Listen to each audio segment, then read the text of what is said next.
Sir నమస్తే sir. నమస్తే అండి. మీ పేరు సార్? ఉంగరాల సంతోష్. చెప్పండి, ఏ విధంగా కూటమి అధికారంలోకి వచ్చిన తర్వాత వైసీపీ నాయకులకి అరెస్టులు అవి ఎక్కువ జరుగుతాయని చెప్తా ఉన్నారు. అదేవిధంగా మెడికల్ కాలేజీలు కూడా ప్రైవేటీకరణ చేస్తారని చెప్తా ఉన్నారు. ఎలా చూస్తారు ఈ వైఖరిని మొత్తం? అంటే గడిచినటువంటి 15 మాసాల్లోని ప్రభుత్వం, ఈ కూటమి ప్రభుత్వం ఈ వైసీపీ నాయకులను ఎలా ఇబ్బంది పెట్టాలన్నటువంటి ఆలోచన తప్ప ప్రజలు ఓట్లేశారు, ప్రజల కోసం మనం ఏదన్నా చేయాలనేటువంటి ఆలోచన ఎక్కడా లేదు. ఎక్కడ వైసీపీ నాయకులకి పేరు వస్తుందో వాళ్ళు చేసినవన్నీ కూడా నిర్వీర్యం చేయాలి. అభివృద్ధి పనులు అయితేనేమి, సంక్షేమ పథకాలు పూర్తిగా నిర్వీర్యం చేసేటువంటి పందాలను వెళ్తున్నారు తప్ప ఏమన్నా మాట్లాడితే మిమ్మల్ని 11కు పరిమితం చేసాం, ప్రజలు మాకు ఓట్లు వేశారు, మాకు బ్రహ్మరథం పెట్టారు అంటున్నారు. ప్రజల కోసం ఈ 15 మాసాల్లో ఏం ఆలోచన చేశారని మేము అడుగుతా ఉన్నాం. ఈ రోజున మా పార్టీ తాలూకా అభివృద్ధి చేసింది 5 ఏళ్ల కాలంలో జగన్మోహన్ రెడ్డి గారి పరిపాలనలో అభివృద్ధి ఫలాలని మేము రాష్ట్రానికి అందించాలని మెడికల్ కాలేజీలు అయితేనేమి, పోర్టులు అయితేనేమి, పరిశ్రమలు అయితేనేమి, ఇండస్ట్రియల్ కారిడార్స్ అయితేనేమి, అలాగే ఫిష్ ల్యాండింగ్ సెంటర్స్ అయితేనేమి, ఇలాగ ఎన్నో రకాల అభివృద్ధి కార్యక్రమాలు, ఎయిర్పోర్ట్లు కానీ నిర్మించి తలబడితే వాటిని ఒక్కొక్కటిగా నిర్వీర్యం చేస్తూ ఈ రోజున ఏదైతే పేదవాడికి వైద్యం అందుబాటులో ఉండాలి, అలాగే పేద విద్యార్థులకి వైద్య విద్య అందుబాటులో ఉండాలన్నటువంటి దూరదృష్టితో జగన్మోహన్ రెడ్డి గారు 17 మెడికల్ కాలేజీలు అనుమతులు తీసుకొచ్చి వాళ్ళని గ్రౌండ్ చేసి ఈ రోజున మా ప్రభుత్వం దిగిపోయే నాటికే 5 కళాశాలలు పూర్తిగా కంప్లీట్ చేసి అడ్మిషన్స్ కూడా తీసుకున్నటువంటి పరిస్థితి.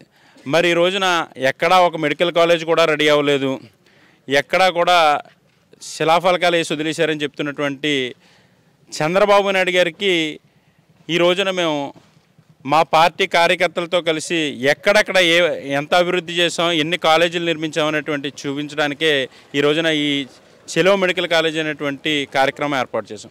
మరి ఈ రోజున మొన్న కొంతమంది ఎమ్మెల్యేలను చూసాం, తెలుగుదేశం ఎమ్మెల్యేలని ప్రతి చోటకి వెళ్ళి ఇక్కడ ఏమున్నాయని ఓసలు చూపించి, ఖాళీ స్థలాలు చూపించి సర్కస్ వీట్లు చేశారు. మరి ఈ రోజున నిజంగా శిలాఫలకాలు వేసి వదిలేస్తే అవి చూపించడానికి మేము బయలుదేరినప్పుడు ఈ కూటమి ప్రభుత్వం పోలీసులను పెట్టి ఎందుకని మమ్మల్ని అడ్డుకుంటా ఉందని మేము ప్రశ్నిస్తూ ఉన్నాం. మీరు చంద్రబాబు నాయుడు గారు కానీ వాళ్ళ మంత్రులు కానీ చెప్తా ఉన్నారు కదా ఎక్కడా ఎటువంటి నిర్మాణం జరగలేదని. మరి ఎక్కడా నిర్మాణం జరగలేనప్పుడు మీకు అంత భయం ఎందుకు, ఉలిక్కిపాటు ఎందుకు?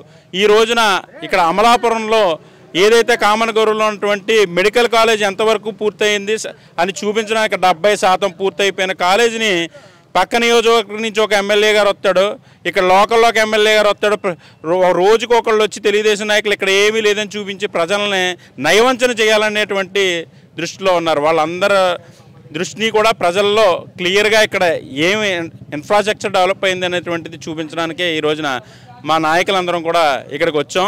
తప్పనిసరిగా ఈ రోజున ఈ రాష్ట్రంలో ఉన్నటువంటి ప్రజలందరికీ కూడా వాస్తవం ఏంటనేటువంటిది తెలియజేసే ఇక్కడి నుంచి వెళ్తాం.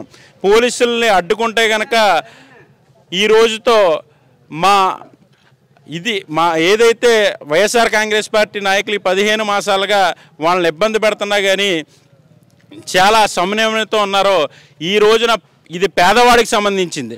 మా నాయకుల మీద నాళ్ళ అణిచివేత చేస్తే మేము ఇది సమన్వయం పాటించాం, కానీ ప్రజలకు సంబంధించినటువంటి ఆస్తులని నిర్వీర్యం చేయాలని, ప్రజల హక్కులను నిర్వీర్యం చేయాలని చూస్తే ఎట్టి పరిస్థితుల్లోని మేము సమన్వయం పాటించాం. తప్పనిసరిగా ఈ ప్రభుత్వానికి ప్రైవేటీకరణ నిర్ణయాన్ని విరమించుకునే వరకు కూడా గట్టిగా సమాధానం చెప్తాం, ఉద్యమం చేస్తామని తెలియజేస్తా ఉన్నాం.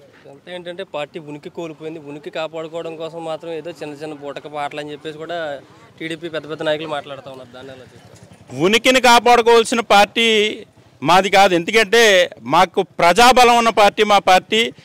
2011లో పార్టీ పుట్టినప్పటి నుంచి కూడా ఈ రోజు వరకు కూడా జగన్మోహన్ రెడ్డి గారు ఎక్కడికి వచ్చినా జనం ఎలా వస్తున్నారో చూస్తున్నారు. అలాగే మేము ఒక కార్యక్రమానికి పిలుపునిస్తే మేము ఈ కూటమి ప్రభుత్వం ఏర్పడిన తర్వాత 6 నెలలకే ఫస్ట్ కార్యక్రమం మేము చేసినప్పుడు ప్రజలు ఏ విధంగా వచ్చారనేటువంటిది ఒకసారి చూడమంటున్నాం. గతంలో కూటమి ప్రభుత్వం ప్రతిపక్షంలో ఉన్నప్పుడు 4 ఏళ్ల పాటు ఈ నాయకులందరూ డైపర్లు వేసుకుని ఇంట్లో పడుకున్నారు, కూటమి నాయకులు.